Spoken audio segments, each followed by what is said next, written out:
Soc à vitre en Outapenac 033 11 256 63. Soc à vitre en Outapenac. Très sincèrement à votre service. Vous avez votre bac, ne perdez pas votre temps. GSI Université privée, habilitée par l'État. VAOVAO, faux shampoing citron, papaye, ciment, am sachet stavoin. Mandulchanao, ni VAOVAO.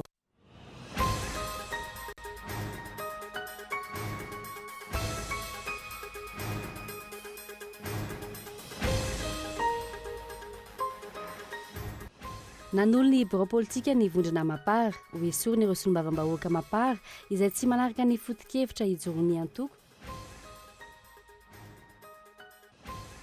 Tanterana androany ny famindram-pahefana teo amin'ny Premier ministre teo aloha Kolo Roger sy ny Premier ministre vaovao Jean Ravelinarivo afaka andro vitsy na herinandro eo ny fanendreny mpikambana ao amin'ny gouvernement tantanana. Manodidina ny 104 ny trabony eto andrenivohitra tao aoriana nalarovany Rivodozy Tredza raha nivoaka an-dranomasina tamin'ny 12 ratoandro teo tany amin'ny faritra Atsimo Atsinanana kosa ilay Rivodozy. Olona 4 no maty tamin'ny Niger tao aorian'ny famoahana ny gazety Charlie Hebdo tamin'ny alarobia lasa teo. Toy noho ny fisian'ny sarina Mahome teo amin'ny pejy voalohan'ity gazety ity ireo silamo ka naneho ny tsy fankatoavana omaly sy androany ny andindina avy hatrany.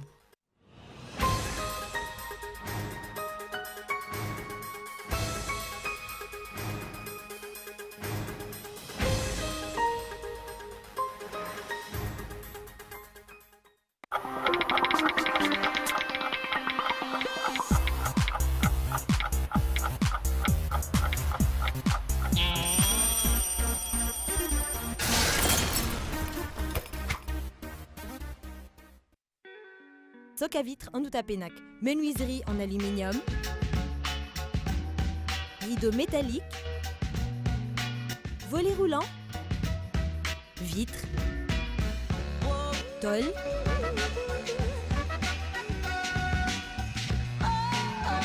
Soc à vitre en Outapenac 020 22 682 28 033 11 256 63. Soc à vitre en Outapenac. Très sincèrement à votre service. Vous avez votre bac, ne perdez pas votre temps. GSI Université privée, habilitée par l'État, vous propose 4 filières clés. Génie du BTP, informatique de gestion, multimédia et communication, marketing communication, finance et comptabilité. Examen officiel sous contrôle du ministère.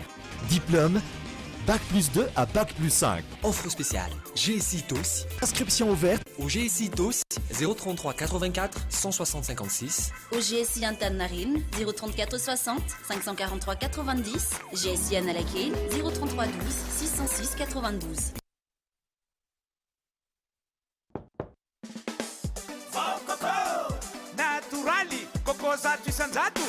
Vao Coco tsy miparitaka. Vao Coco tsy mandoto sady mora hoentina. Vao Coco azo antoko. Vao Coco tsara kalitao. Vao Coco tsy matahotra orana. Tsara. Vao Coco Ok. Ya. mora ampiasaina. Vao Coco Vao Coco. tsara ho zao. Zato ariary. Une grande promotion pour tous les clients chez Lefmite pendant la fête de Noël et le Nouvel An. Des remises seront offertes pour les salons allant de 25% jusqu'à 50%. Meubles de bureau, 30% à 35%. Salle à manger, vaisselier, table basse, 25%, 30%.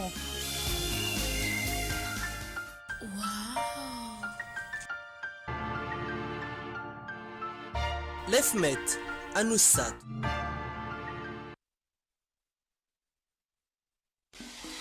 Partout à Madagascar, les carburants de qualité supérieure Total Effimax, essence et gasoil vous font toujours gagner. Nous félicitons les heureux gagnants de la tombola Total Effimax. Total Effimax vous souhaite une année 2015 falfal. Tohifina bidy eo amin'ny tranombarotra Paolay amin'ity taona vaovao ity. Maro ihany koa ireo entana azo atao fanomezana. Ampli de puissance, baffle, subwoofer 2.1 5.1, lecteur DivX, TV LED Shangang, TV LED Hisense, panneau solaire 5 watts à 300 watts, réfrigérateur, synthétiseur, kojakoja maro an'ny vehivavy. Baolay miarahaba anao natratrany taona 5 Baolay ny tsara indrindra trano.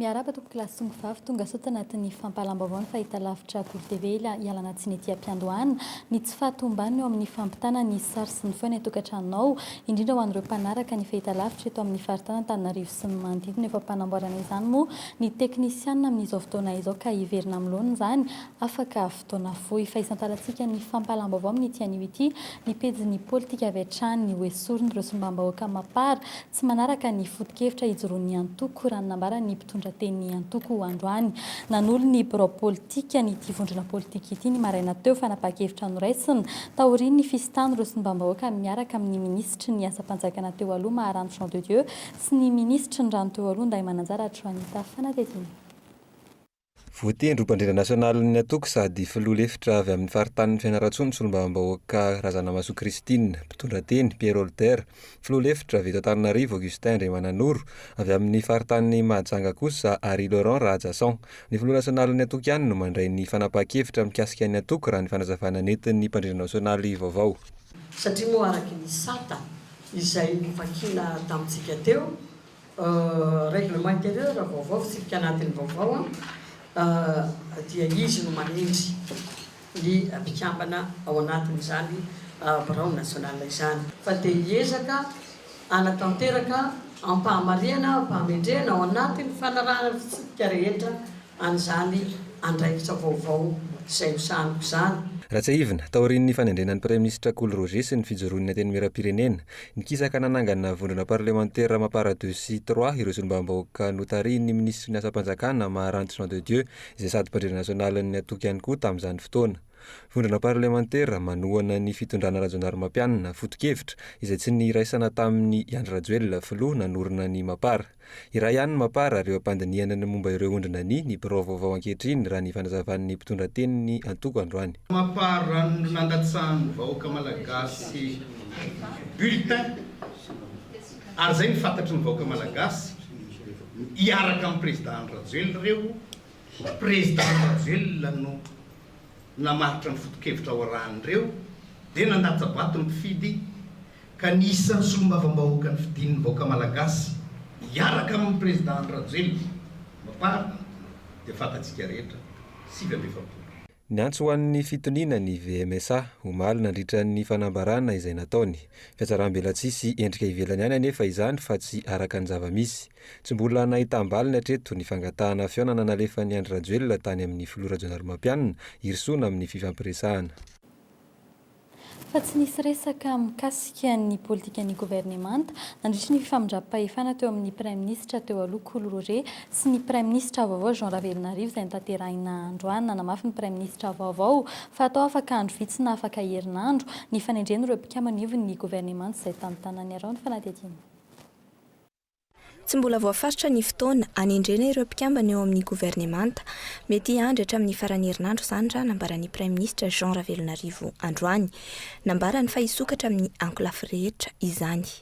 Ny firafitry ny gouvernemanta zany dia ny zava-misy androany angetsika zao miteny mbola handray ny olona ary zatsy zarery koa ny mandidy manapaka satria anatin'ny constitution dia milaza miproposé fa ny fanapahana dia any filohan'ny republique. Mety teknisianina io amintsika eto zany misy ny teknisianina misy ny politika mety mixte le izy mety ho teknisianina le izy fa tsy any loatra nefa ny anafa hoe olona vonona hampandroso any Madagasikara ary iova amin'ny fomba fiasa.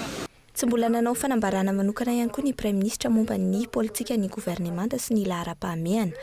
izy ve ny fanovana na fanoloana ny votoatin'ny programa akapoben'ny fanjakana na ny PGE ambolana no ny andrasana ny atota taratasy iny izay fepetrany takin'ny mpamatsy vola vahiny amin'ny amoahana ny vola. No ny fahataran'ny famolavolany io atota taratasy io, heritaona aorian'ny nandraisan'ny filoha Janoary mampianina mbola tsy miroso makany amin'ny fampandrosoana ny firenena. Nilaza kosa ny Prime Ministre teo aloha KOLO Roger fa maro ny asa miandro ny mpisolo toerana azy. Fa ny fanariko raha azo tao dia mba haloizanao ny asa hitanao fa tsara ho an'ny firenena toy ny fampanajana ny zon'olombelona, ny fanamafisana fandriam-pahalemana, ny fanatsarana ny fahasalamam-bahoaka, ny fanomezana herinaratra ny lafivalon'ny nosy, ny famorona nasa ary fantatro fa ho hitanao izany. Nitanterahany io maraina io ny lanonana famindram-pahefana teo amin'ny Prime Ministre teo aloha sy ny Prime Ministre vaovao Janoary. Toy ny tamin'ny famindram-pahefana teo amin'ny KOLO Roger sy ny Prime Ministre Omer Berzika ihany, tonga teny an-toerana ny solotena ny fianakaviam-be iraisam-pirenena androany. Tokony hijorom-pibanjina ihany izy ireo fa tsy hitsabaka amin'ny toetra ara-politika ny fifampiresahana eo amin'ny samy malagasy ihany no vahaolana hirosona araka ny nambarana ireo mpandalina politika. Vaovao mikasika ny toetry ny andro kosa no entina aminao manaraka mandina ny 900 sy 4 no trabony eto an-drenivohitra taoriny ny fandalovan'ny rivo-doza Shedza. 203 amin'izy ireo no efa nafindra ny amina toerana lehibe misy 5 eto an-drenivohitra ankoatra ireo tranobokin'olona. Nivoaka an-dranomasina tamin'ny 12 atoandro teo tany amin'ny faritra tsy matsinanana kosa io rivo-doza io, mbola miantra ny fanairana manga amin'ireo faritra izay nolalova ny hita ny orana ary mbola ahery ihany koa itony orana ary mbola arihery ihany koa ny rivotra rano fanadihadiana. Saka ireo fokotany lalovan'ny renirano Kiopa sy ny lakan-dranon'Andriantany no fahirano teto an-drenivohitra sy ny manodidina vokatr'ilay rivo-doza Shedza sy ny ranorana nentiny. Andavamamba anjesika voalohany nahitana ponina sy 7,703 traboina, antetezan-tany afovoany 904, ankasina 5,504, ambody rano Ampefiloha 510 ary andotam-penaka voalohany sy faharoa 470 olona telo kosa hatreto no mbola nazahoan'ny PNGRC tatitra fanamoiny ainy noho ny fiotsahana tany. Dia misy 22 512 zany ny sinistré hatramin'izao. Zay zany ny eto Antananarivo. Dia misy trano simba 557. Ireo site d'hébergement zany dia eo ny gymnase couvert-ny Mahamasina, CNS Ampefiloha, ao an-tranomora zany io dia ety Atsiadana. Dia ny trampokon'olona eo Ankorondrano Andrefana, dia ny Ankorondrano Atsinanana. Everina ahazo hery ilay rivo-doza Shedza taoriny nivoahan'ny an-dranomasina 40 kilometatra tany atsimon'ny distrikany Mananjary. Mbola misy ny fitandremana tokony atao ho an'ny anio sy ny rampitso an'ireo faritra nahazo fanairana manga. Noho izy mivoaka an-dranomasina izao dia hanomboka azo hery indray zany izy ka tokony mbola hitandrina ihany ny mpanjono indrindra amin'ny faritra avoany atsirano Madagasikara iny satria mety mbola isamony tan-dranomasina ny tafio-drivotra dia efa any amin'ny 100 kilometatra isan'orany. Antananarivo zany zao efa manomboka misava fa tsy dia tokony hosotoka amin'izay loatra satria mbola anaty fotoam-pahavaratra isika, mbola ihany koa ilay rivo-doza na dia mivoaka an-dranomasina azy mbola isy ihany ny orana fa saingy kosa efa manomboka miaina tsikelikely mitsakorana eto Antananarivo. Iny rivo-doza iny no nandalo voalohany sy tafiditra teto Madagasikara. Rivo-doza telo no mbola nandalo eto ankoatriny. Loko 4 no ampiasaina ampitandremana ny ponina: ny fanarana maitso, loza fanairana milaza fa misy andro ratsy miodiody; fanairana mavo na loza manambana, midika fa manakaiky ny andro ratsy; ny fanairana mena na loza miatra, milaza fa tonga ny andro ratsy; ny fanairana manga, midika fa mbola mila mailo, lasa ny andro ratsy saingy tsy mbola foana ny filazana loza. Aorian'io kosa voafoana tanteraka izany filazana loza izany rehefa miverina amin'ny laony ny toetrandro. Mbola amin'izay lafim-baovao izay hatrany tanimbary mahery ny 10 hektara kosa ny dibo-trano vokatry ny firotsahan'ny orana be loatra tamin'ny fiantomboan'ity herinandro ity nanampitrotraka izany ihany koa ny fioaran'ny rano tetsy amin'ny fefoloana no zato ho an'ny fokontany etsy anjetsika faharoa hatra olona maherin'ny 30 no voatery ny findramonina amin'ny trano misy efitra misa roa tsy mbola hidina teny an-toerana ireo manam-pahefana tandrify izany hatreto raha ny fanazavan'izy ireo fanadihadiana hoentin'ny herin'ny rabary. Vaky maranio no ny orana mikija vokatra fandalovan'ilay rivo-doza Shedza ny fefilo iray etsy Anozato. Favakisany izay nanampitrotraka anisan'ireo trabony eny amin'ny manodidina sy ireo fokontany lalovan'ireo lakan-drano avy amin'ny fefilo iny. Tanimbary maherin'ny 10 hektara no difotra anaty rano. Miainao anatin'ny rano sy ny loto tanteraka araka izany ireo mponina eny amin'ireo fokontany ireo. Mbolao be zany ato zany dia ny fahasalamany moa eo ato zarizary tsony fa sady eto zay matory dia eto mandro hanina dia eto zay no mandehandeha asiana tohatra kely fotsiny dia miapitapita kely ohatry ny tetezana kely ato ka. Telopolo olona zany tena efitra roa zao ny ipetrahany eo amin'ny 20 mahery eo. Na dia efa nidina teny amin'ireo fokontany sasany aza ny fitondram-panjakana tsy mbola tonga teny amin'izy ireo kosa raha ny fanazavan'ireo mponina. Ny filoha-pokotany ihany koa tsy mbola nijery izay tena zava-misy marina raha ny nambaran'izy ireo hatrany. Ny fokon'olona sy ilay mpiara-monina eto miantoka ny zavatra rehetrarehetra anaovana ny aty an-tanàna ny tsirena ety fa ny président pokotany tsy mijery ny aty an-tanàna aty tsy fantany akory angamba raha misy asa vita aty dia fokon'olona dolidoly manao azy fa ilay président tsy ary nahita maso dia lazay fa izy manao an'ireny. Hatreny Ampotopeny rano miditra eny amin'ireo tanàna ireo. Fiaraha-mientam-ponina no nanamboarana tetezana miditra ny amin'ireo tokantrano tsirairay hatramin'ny maraina teo. Raha pitsokosa raha loharanom-baovao azo no hidina hijeriny zava-misy ireo manam-pahefana 5 fototra afitrasa maharitra no andrasana fa tsy fanampiana raha materialy raha fangatahana mponina hatrany. Famboly amin'izay lafim-baovao izay hatrany arivo eo ireo mialokaloka etsy Ampefilo hatramin'ny omaly ariva avy amin'ireo fokontany manodidina toa any Ampefilo Manaritsoa sy La Réunion kely izy ireo ankoatry ny fanampiana avy amin'ny BNGRC nanolotra vary ho an'ireo tokantrano miisa 740 ao amin'ny fokontany Ampefilo izay trabona ny fikambanan'ny Pinsilamo fanadihadiana Iltasinjo. Hatramin'ny omaly ariva tokony ho tamin'ny Enora ny vangongo teto amin'ity toerana ity ireo trabona teto amin'ny fokontany manodidina ny Ampefilo. Eto izy ireo no matory sy misakafo. Ny atoandro kosa miverina manao ny asany andavanandro. Nitsoaka ny fiakaran'ny rano tamin'ny toerana nisy azy avy izy ireo. Ka zay zao zany mampatonga anay aty manaraka mamanay sa tsy le tsana tahorana sao dia irodana dia tsy mipetraka an'izay. Teny izy moa hoe rehefa ritsa le rano dia afaka miverina eo ianareo fa panjapapa ozy izy aloha dia ato amin'ny nenepsato foana ozy izy. Ny sakafo zao reo efa omaly ariva ny tonga fa zay aloha omaly ariva samy nahandro aloha samy nahandro tany atokantrano fa ny akotsaky ny hoe androany zany izy vao hoe ho zaraina. Efa nijery azy ireo ny tompon'andraikitry ny BNGRC sy ny tompon'andraiki-panjakana androany, vary, arina fandrehatra, fatapera ary entana fampiasa amin'ny fiainana andavanandro aloha hatreto no efa nomena azy ireo ankoatra ny fandraisana an-tanana ara-pahasalamana. Fa ankoatra ireo tokantrano miisa 740 no nahazo fanampiana avy amin'ny fikambanan'ny Pinsilamo tao amin'ny fokontany Ampefilo sy Ankasina androany. Vary 5 kilao isa-tokantrano no nozaraina tamin'izany. Zany hoe ny asa zahay amin'ny alalan'ireo fokontany izay anananay contact dia hitanay moa zany eto Ampefilo misy an'ilay toerana somary hitanay hoe sahirana dia izay zany no nanatonanay eto Ampefilo sy any Ankasina zany no hitanay ny afaka nanatonanay. Toeram-pandraisana vonjimaiky ihany eto amin'ny ANS Ampefilo, ahina mbola hiakatra ny rano amin'ilay Makatananarivo sy ny manodidina, indrindra fa ireo faritra nandalovan'ny ranon'ny Kopa sy Saony ao anatin'ny 2 andro manaraka. Voakasika amin'ny loza avokoa ireo commune andalovan'ireo renirano ireo.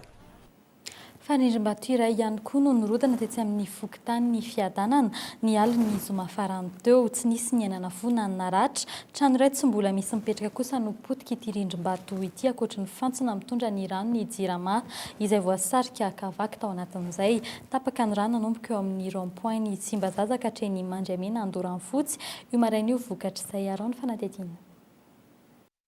efatra amin'ny ela ny fanahinim-ponina manodidina ity fanorenana ity ny irodanan'izany raha vao mirotsaka ny orana alina nanodidina tamin'ny valora sasany na reny nidoboan'ilay tamboho izy ireo. Efa ela zany io ny tena nahinay mihitsy ny hoe enjery dia izay tokony tamin'ny valo sasany alina ny nahenao ny doboka. Tsisy naratsy aloha mbola tsisy mipetraka tamin'ny trano io vao anatin'ny fanamboarana finition izy. Na tsy nisy aza ny ainana fohy sy ny naratra nandritra ity firodanana tamboho ity, ponina narivony kosa no voakasiky ny fahatapahan-drano vokatry ny fahasimban'ny fantson'ny Jirama.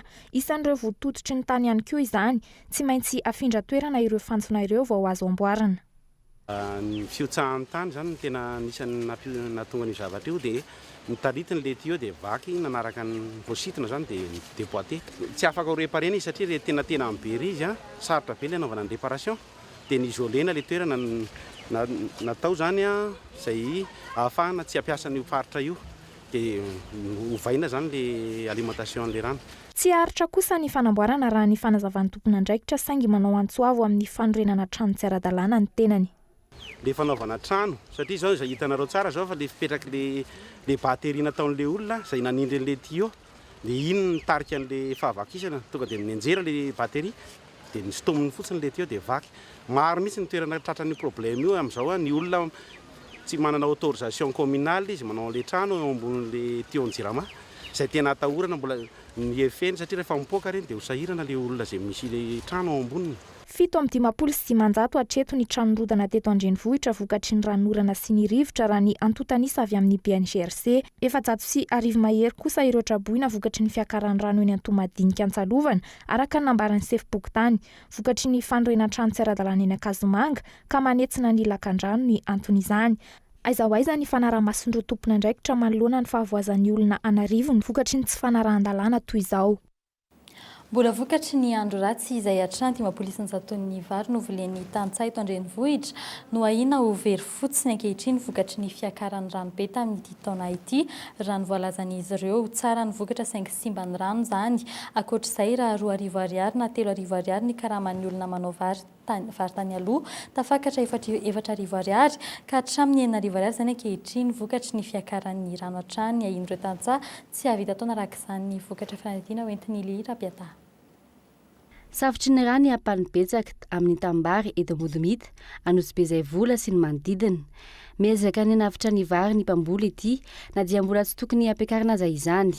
Mitombo avo roa eny amin'ny ankapobeny ny fandanian'ny mpamboly vary noho ny fiakaran'ny rano.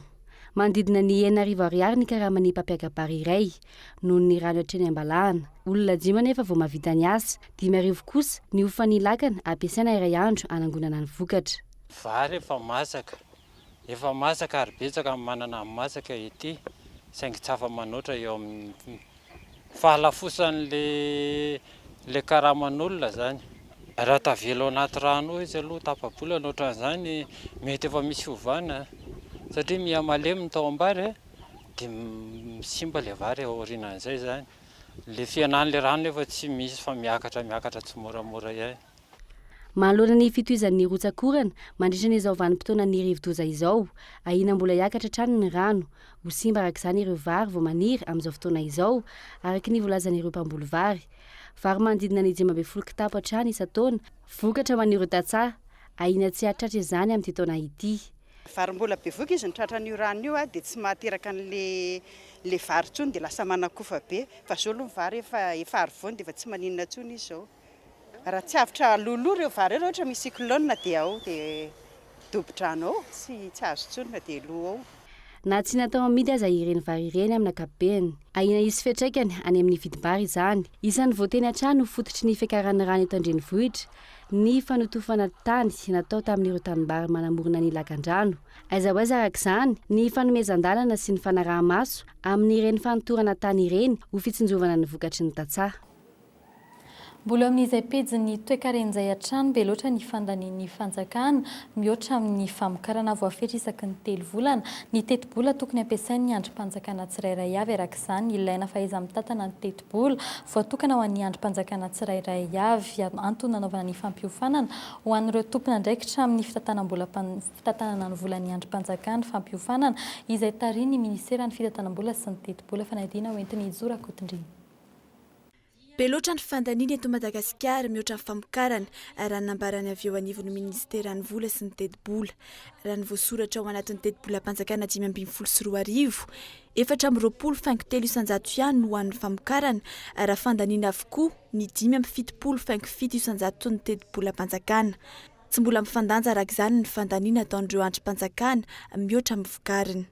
Dika le taux de régulation zany dia ohatrany hoe amperahana mifanaraka amin'ny vola miditra ny vola mivoaka mba hiampilamina amin'ny fanatanterahana ny teti-bola io dia arakarak'izay vola miditra ny vola mivoaka mba tsy sy ny fahaserana ny eo amin'ny tahirim-bolam-panjakana satria izy zany no manefa ny fandaniam-panjakana.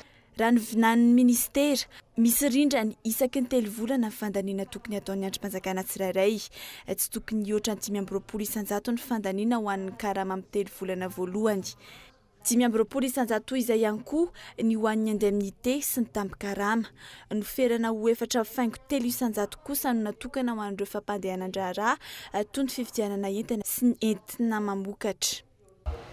Dia vorina ohatr'izao ny mpikirakira ny fanatanterahana ny teti-bolam-panjakana ireo mpisehatra rehetrarehetra isaky ny andrim-panjakana sy ministera sy ny avy any amin'ny faritra dia vorina ohatr'izao zany izy ireo azavaina ny hoe ahoana no fanatanterahana ny teti-bolam-panjakana 524 ity ary ny tena songadina amin'izany zany dia ny zava-baovao kasika ny teti-bola ny titaon'ity. 7.7 miliara ariary ny vola voatondro ao anatin'ny teti-bolam-panjakana ho an'ity taona 2024 ity. Araka amin'ny 7.3 miliara ariary no voatondro ho an'ny fampandehanan-draharaha rehetra toy ny karama sy ny sisa. 7.9 miliara ariary koa no natokana ho enti-mamokatra ao anatin'ny teti-ankapobeny. Fa tsy mbola misy mangirana hatramin'izao ny mikasika ny raharaha andramena mbola mitohy ny fandranana antsokosoko ny fotsy maro mananary fandranana vaovao indray no ny ainga tany an-toerana ny alakamisy farany teo tokony ho foanana ny kolikoly ho ny avy eo anivony Alliance Voargasy raha toa ka hamany olana ny andramena fanadihadiana. Mitohy ny fanondranana andramena taorian'ny fanenjehany Janoary ny samsino iray ny farany taona lasa teo fantatra fa nisy fanondranana vaovao sy famindrana ireo tahirina andramena indray tany fontsy maro mananara manamarina izany ny avy eo anivony AVG. Ny information azonay vao androany aloha dia misy déplacement de stock amin'ny fotsy maro amin'ny faritra iny ihany zany. Marina moa fa interdit zany zavatra tsy azo atao fa io resaka tentative d'embarquement io efa nisy nanomboka tany amin'ny 1er janvier tany ho any. Tsantatra mazava nisan'ireo andramena nafindra ireo ny eo anivon'ny ministera izay milaza fa efa mahafantatra ny fisian'izany ary milaza fa efa mandray fipetra. Ny fahafantarana azy koa dia efa misy tompona andraikitra misy institution efa midina ny toerana mezaky ny anatratra izany embarquement izany.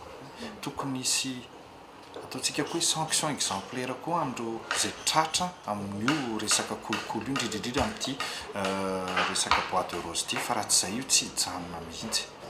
Hatreto mbola mitohy ny fanondranana antsokosoko ireo asaribidin'ny Madagasikara ireo raha toka ny volana febroary no fantatra fa tokony amidy eo amin'ny tsena iraisam-pirenena ireo andramena tratra teto an-toerana sy tany ivelany. Dingana 5 no tsy maintsy arahana mialohan'ny ahafahan'ny Madagasikara miroso amin'izany.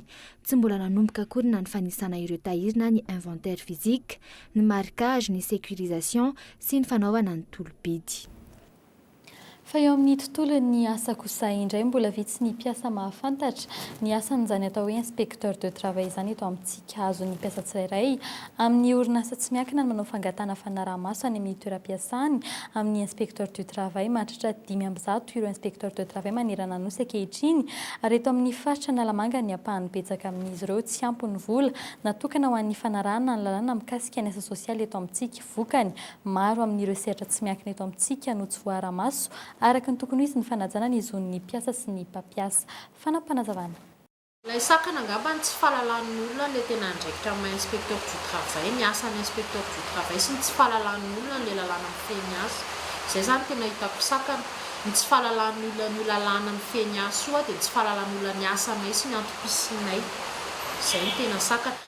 Ny enany isan'ny zazavery ny taona 2024 raha tamin'ny taona 2024 sy 2700 ny taona 2024 raha toa ka 770 ny taona 2024 na izany azy tsy mbola miatra ny lalàna mikasika ny famarinana ny ankizy eto amintsika raha ny fanazavana azo avy anivon'ny SPDTS fanadidina hoentin'ny Michel Aranardzon.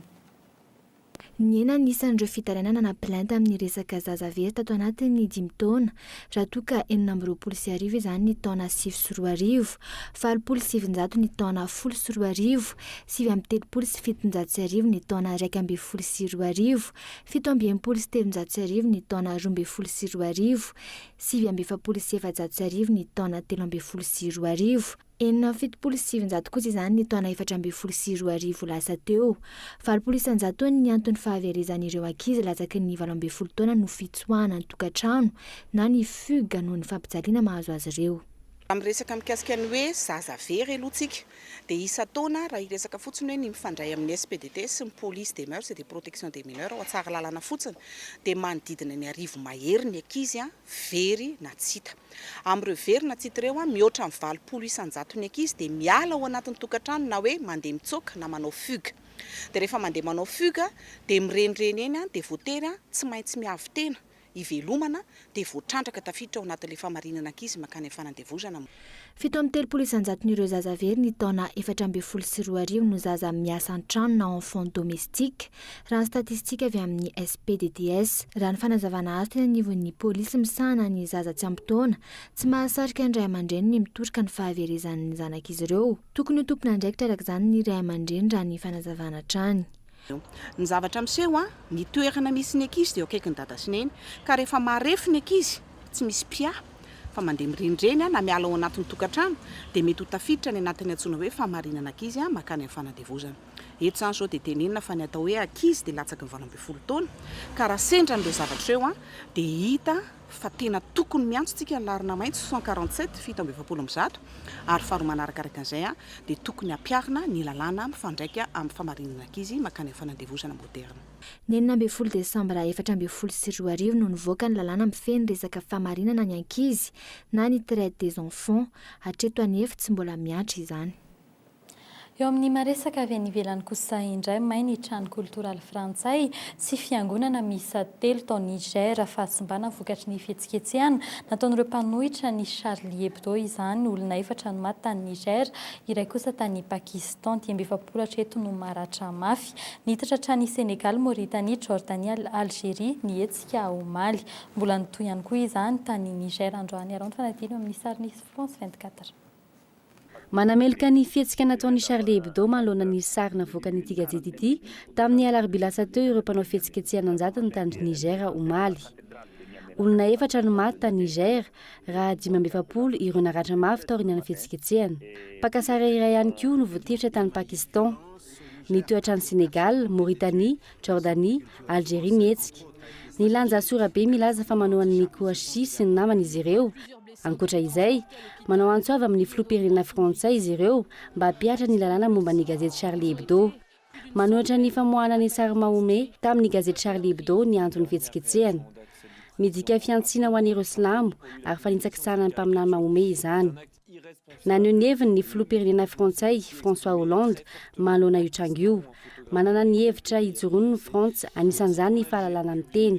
Etsakilan'izay, anisan'ny teo anilan'ny François Hollande ny filoha Niger Mahamadou Issoufou tamin'ny jimangina tanterahana tao Frantsa ny alahady teo tao aorian'ny tranga Charlie Hebdo.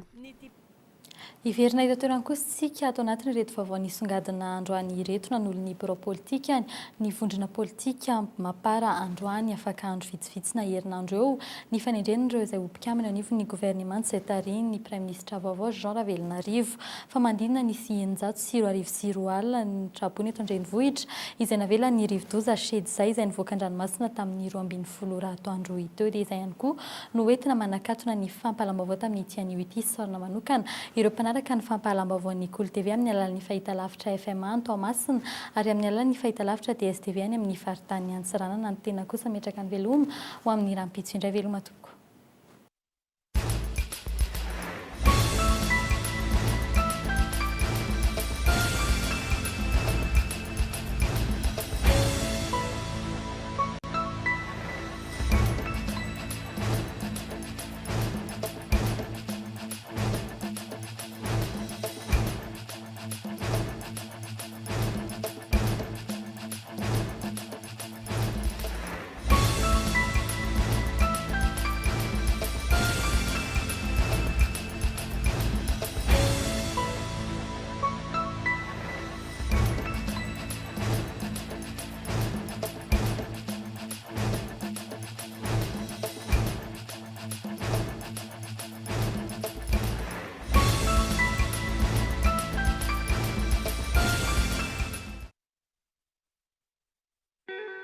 Soc à vitre en Outapenac 033 11 256 63.